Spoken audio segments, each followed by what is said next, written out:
Hello అండి. నా పేరు మహతి. నేనిప్పుడు చెప్పే కథ రేణుక జలదంకి గారు రాసిన 'తెర తొలగిన వేళ'. ఉదయం టిఫిన్ చేసి తాపీగా టీవీ ముందు కూర్చుని తీరికగా దమయంతి, రామారావు లోకాభిరామాయణం మాట్లాడుకుంటూ ఉండగా హడావిడిగా వచ్చింది శ్రీదేవి. పిన్ని, సంతోష్‌కు మెడిసిన్‌లో సీటొచ్చింది సంబరంగా చెప్తూ చేతిలోని స్వీట్ ప్యాకెట్‌లో నుండి ఒక స్వీటు దమయంతి నోటికి అందించింది. దమయంతి, రామారావుల ముఖాలు ఎందుకో మాడిపోయాయి. శ్రీదేవి దమయంతి అక్క కూతురు. ఇద్దరు మగపిల్లలు. చిన్నవాడు బీటెక్ చదువుతున్నాడు. పెద్దవాడు మాత్రం ఎంబీబీఎస్లో సీట్ కోసం 3 ఏళ్లుగా లాంగ్ టర్మ్ కోచింగ్ తీసుకుంటున్నాడు. ఫార్మసీ కానీ మరేదైనా చదవమంటే వాడు ఒప్పుకోలేదని చెప్తూ ఉండేది శ్రీదేవి. మంచి విషయమే కానీ వీడికి ఎంబీబీఎస్ తర్వాత ఎంఎస్ అయ్యేలోపు 30 ఏళ్ళు దాటిపోతాయేమో శ్రీదేవి, వెంటనే అంది దమయంతి. శ్రీదేవి ముఖం కొద్దిగా పాలిపోయింది. అయితే అయిందిలే పిన్ని. డాక్టర్ చదవాలన్న వాడి కోరిక నెరవేరుతున్నందుకు సంతోషంగా ఉంది మా అందరికీ అంది.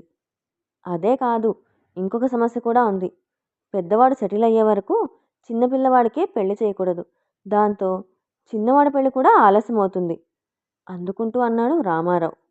దమయంతి భర్త వైపు సమర్థిస్తున్నట్లుగా చూసింది. అలా కానివ్వనులే బాబాయ్, ముందు చదువులు కానివ్వండి, తర్వాత పెళ్లి మాట. శ్రీదేవి తేలికగా అన్నట్లు అన్నదే కానీ ఆమె ముఖంలో ముందు ఉన్న సంతోషం తగ్గి కాస్త టెన్షన్ కనిపించింది. అది గమనించిన దమయంతికి ఊరట కలిగింది. సరే వస్తాను పిన్ని. ఇంకా వాళ్ళు ఏం మాట్లాడతారో అన్నట్టుగా గబగబా బయటకు నడిచింది శ్రీదేవి. సీటు రాగానే డాక్టర్ అయిపోయినట్లు సంబరపడిపోతోంది. మీరు అలా అనేసరికి ముఖం మార్చుకుంది చూసారా? స్వీట్ ప్యాకెట్లోంచి స్వీటు తీసి భర్తకి అందించింది దమయంతి. దిగితేనే కదా లోతు తెలిసేది. మన వాడిని డాక్టర్ చేయలేక కాదుగా మనం డిగ్రీ చేయించింది అన్నాడు రామారావు. కాకపోతే అరవింద్కు డాక్టర్ చదివేంత తెలివితేటలు లేవని ఇద్దరికీ తెలిసిన విషయమే. ఎంసెట్లో క్వాలిఫై కాకపోవడంతో డిగ్రీ చదివించారు. డొనేషన్ కట్టే బీటెక్ చేయించాలి అనుకున్న అరవింద్ వినకపోవడంతో డిగ్రీ చదివించారు. ఇప్పుడు మధ్యప్రదేశ్లో తెలిసిన కాంట్రాక్టర్ దగ్గర జీతానికి పనిచేస్తూ ఉన్నాడు. పెళ్ళైన తర్వాత భార్య పిల్లలను పోషించడానికి కొడుకు సంపాదన సరిపోకపోవడంతో అప్పుడప్పుడు రామారావుకు వచ్చే పెన్షన్లోంచి కూడా పంపిస్తూ ఉంటారు. అత్తయ్య, అమ్మాయి పెళ్ళి, మీరు 2 రోజుల ముందు రావాలి. మాకున్న పెద్ద దిక్కు మీరే. పెళ్లి కార్డిస్తూ ఆహ్వానించింది సరిత. సరిత స్వయాన దమయంతికి అన్నయ్య కూతురు. తన కూతురు పెళ్లికి పిలవడానికి భర్తతో కలిసి వచ్చింది. దమయంతి పెళ్లి కార్డు చూస్తూ కళ్యాణ మండపం పేరు దగ్గర ఆగింది. అబ్బాయి వాళ్ళు కట్నం పెద్ద పట్టించుకోలేదత్తయ్య. పెళ్లి మాత్రం గ్రాండ్గా చేయాలన్నారు. అందుకే మేము ఖర్చు దగ్గర వెనకాటం లేదు సంబరంగా చెప్పింది సరిత. ఇంతకీ పెళ్ళికొడుకు ఏం చేస్తున్నాడు? హైదరాబాద్లో సాఫ్ట్వేర్ ఇంజనీర్గా చేస్తున్నాడు అత్తయ్య చెప్పింది సరిత.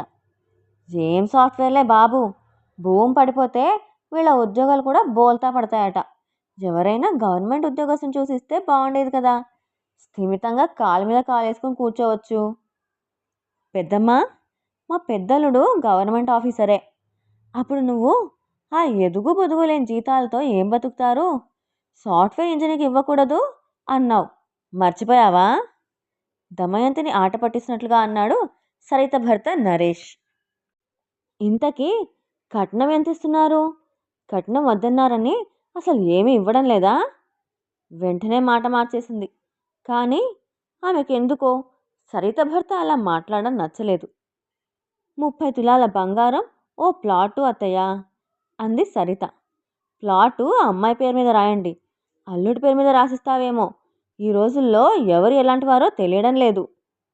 మా పక్క ఫ్లాట్లో రాజారాం కూతురికి పెళ్ళైన 4 నెలలకే దాని ఆస్తంతా తెగనమ్మాడు ఆ అమ్మాయి మొగుడు అంది. ఈసారి సరిత, నరేష్ కాసేపు ఏమీ మాట్లాడలేదు. కానీ వారి ముఖాల్లో సంతోషం కనిపించలేదు. దమయంతికి మాత్రం వాళ్ళని అలా చూస్తుంటే లోపల సంబరంగా అనిపించింది.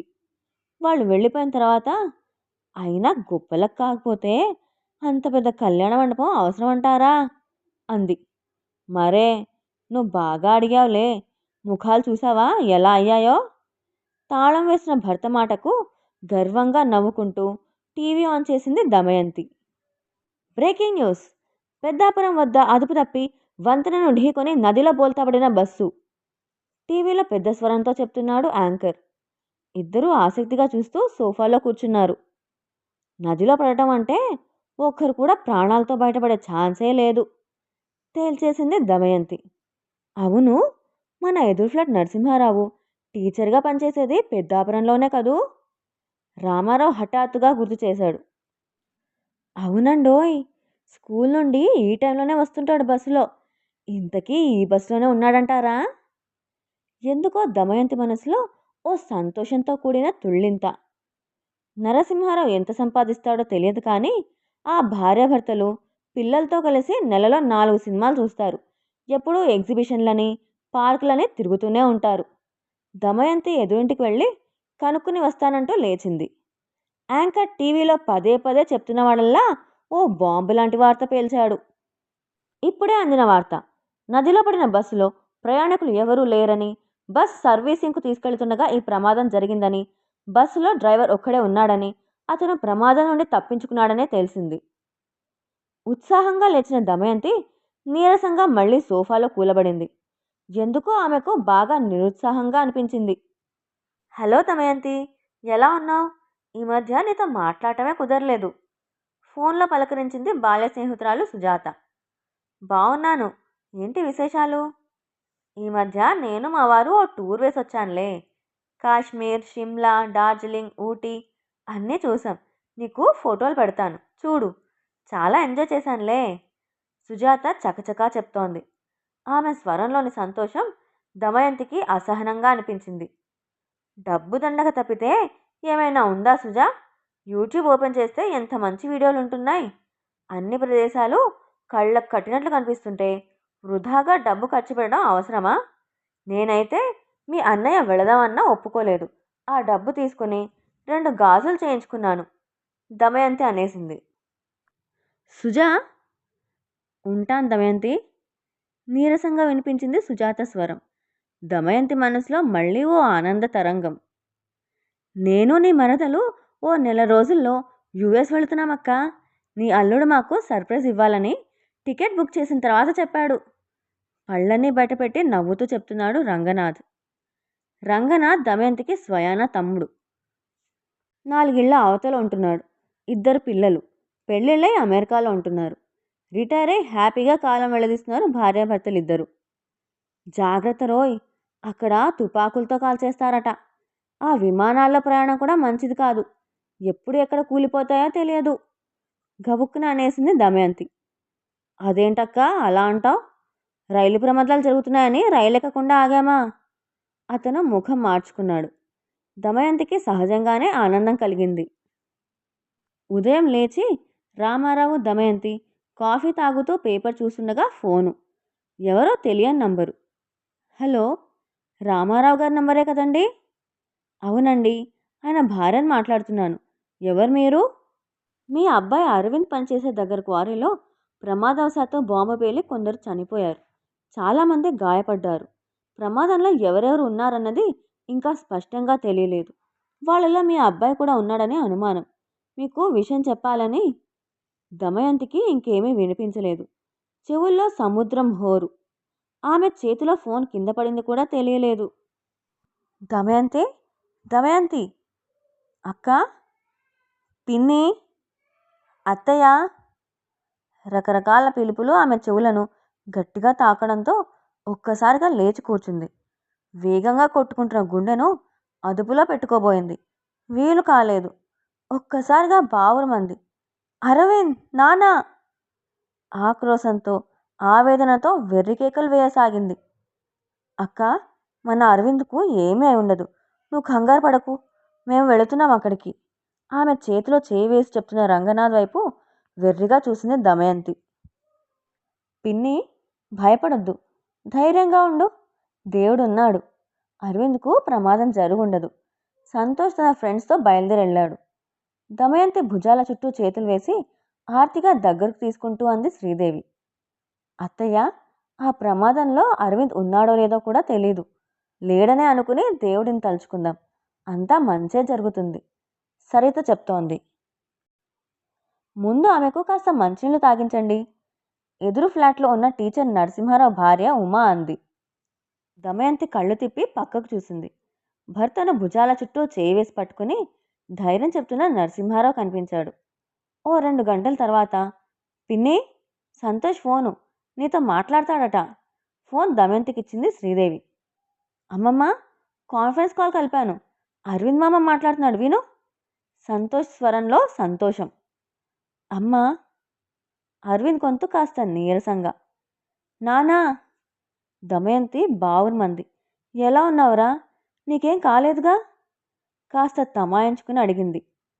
చిన్న చిన్న దెబ్బలేనమ్మా, పర్లేదు, డ్రెస్సింగ్ చేసి మందులిచ్చారు. నా ఫోన్ అక్కడే పడిపోయింది, అనవసరంగా మీకు చెప్పి ఎందుకు కంగారు పెట్టడం అనుకున్నాను. తీరా చూస్తే మీకు ఎవరో ఫోన్ చేశారని, నువ్వు కంగారు పడుతున్నావని సంతోష్ హాస్పిటల్ నంబర్కి ఫోన్ చేసి కనుక్కొని నీకు ఫోన్ కలిపాడు. ఉంటానమ్మా, దిగులు పడకండి. ఫోన్ పెట్టేశాడు. అమ్మమ్మ, విన్నావుగా, మామ బాగున్నాడు, దిగులు పడకు, ఫోన్లో చెప్తున్నాడు సంతోష్. దమయంతి ఒక్కసారి గట్టిగా ఊపిరి పీల్చుకుంది. సంతోష్ మెడిసిన్లో సీట్ వచ్చిందట కదా, బాగా చదువు. మన కుటుంబాల్లో ఇంతవరకు ఎవరూ డాక్టర్లు కాలేదు, నీతోనే ప్రారంభం.